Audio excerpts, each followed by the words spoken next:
Bonjour à tous, j'ai acheté dans les magasins Action leur nouvelle chaise gaming, alors qui est ici. C'est la Gaming and Office Chair, donc la chaise de gaming mais également de bureau. Et je dois vous avouer que je ne sais pas à quoi m'attendre, surtout qu'elle ne valait que 50 €.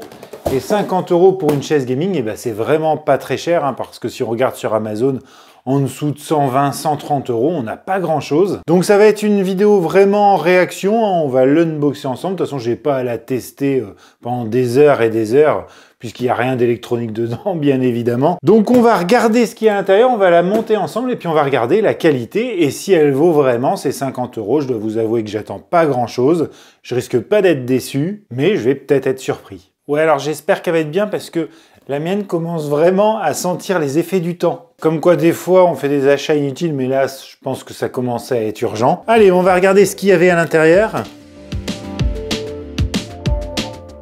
Une notice de montage.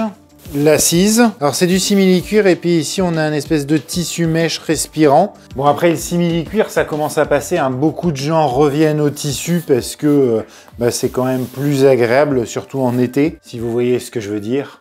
Là, on a le dossier.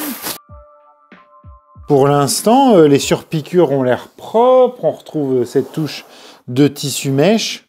Après, je crois qu'il existe en deux couleurs. Il y a noir comme ça, et puis il y a également rouge. Les accoudoirs. Pareil, hein, je ne sais pas si vous voyez, tissu mèche ici, simili-cuir. Ah, là, on a un petit fil qui dépasse. Le pied.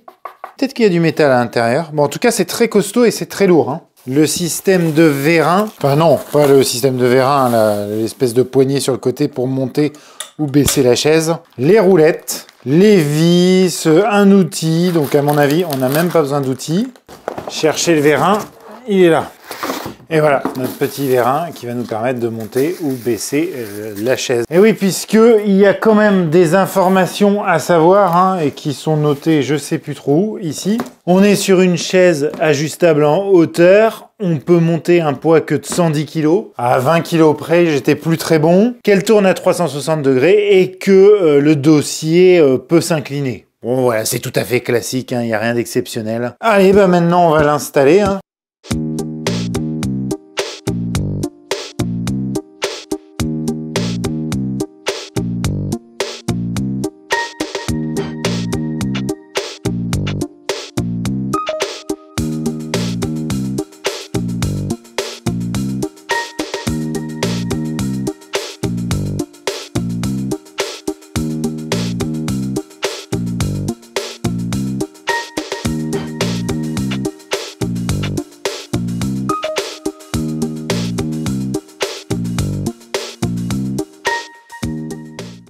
Et voilà, et en plus, eh bien, il nous donne une vis et un petit bouchon en plus. Bon, si on regarde, on va quand même voir des petits défauts, hein. Vous voyez, il y a les coutures ici qui sont pas bien faites. On a les fils qui dépassent. J'ai peur qu'avec le temps, ça s'abîme. L'assise a pas l'air très rembourrée. Vous voyez, il y a le faux cuir là qui se décolle un peu.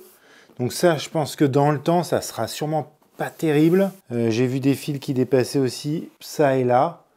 Bon, mais après, globalement, je sais pas ce que vous en pensez, mais ça va, quoi. Bon, allez, le test ultime, je m'assois dessus.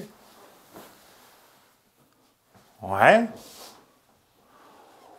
Bon, après, ça fait le job quand même, hein. On est un peu maintenu au niveau du dos, là, ça ressort un petit peu, donc ça, c'est pas mal. Après, comment je peux le régler? Là, bon, je baisse, normal. Et après, comment j'incline le... Ah oui, d'accord. Ah oui, en fait, avec la molette, là, si je tire vers l'intérieur, je rends le dossier dur. Et si je tire vers l'extérieur, je le rends mou. Mais par contre, après, je ne peux pas le bloquer. Donc en fait, c'est soit il est mou et quand je m'appuie, je tombe en arrière. Mais je ne peux pas le bloquer dans cette position-là. Ou soit après, eh ben, je le bloque, mais je ne peux pas le bloquer quand il est baissé comme ça. Je suis obligé de le bloquer quand il est relevé. Et là, hop, le dossier est dur, vous voyez. Voilà. C'est pas mal, j'aurais voulu pouvoir m'incliner un peu mieux, mais bon, je suis bien soutenu. Elle est un peu courte derrière quand même, je trouve, là, ça me gêne un peu au niveau des épaules. Mais globalement, bon, c'est quand même agréable. Et c'est surtout ce qui est agréable, c'est que je suis un peu envoyé vers l'arrière comme ça, et ça me tient bien le dos. Et vous savez que le dos à mon âge, c'est important, et puis surtout avec le nombre d'heures que je passe devant le PC. Voilà, après au niveau durabilité, je suis pas sûr, là je vais me relever, je suis sûr que déjà l'assise aura morflé un peu. Ouais, c'est bien ce que je redoutais, l'assise déjà a morflé, ça a tiré un peu sur le tissu, vous voyez. Et ça, franchement, je ne pense pas que ça va durer très longtemps. Alors on se retrouve quelques jours après, j'avais tourné la fin de la vidéo en réaction à un show, j'avais dit qu'elle était pas mal cette chaise. Et puis depuis je l'ai utilisée, ça fait à peu près 4-5 jours que je l'utilise. Et là où je vous disais qu'elle était plutôt confortable, je reviens un peu sur ce que j'ai dit, puisque en fait l'assise est hyper dure et franchement, là ça fait au moins 2 heures que je suis dessus et ça fait mal au derche. Vraiment, l'assise est trop dure et je vais vous montrer, mais ça tourne pas très bien, même au bout de 3 jours, je trouve que déjà elle est un petit peu abîmée. Vous voyez ce dont je vous parlais?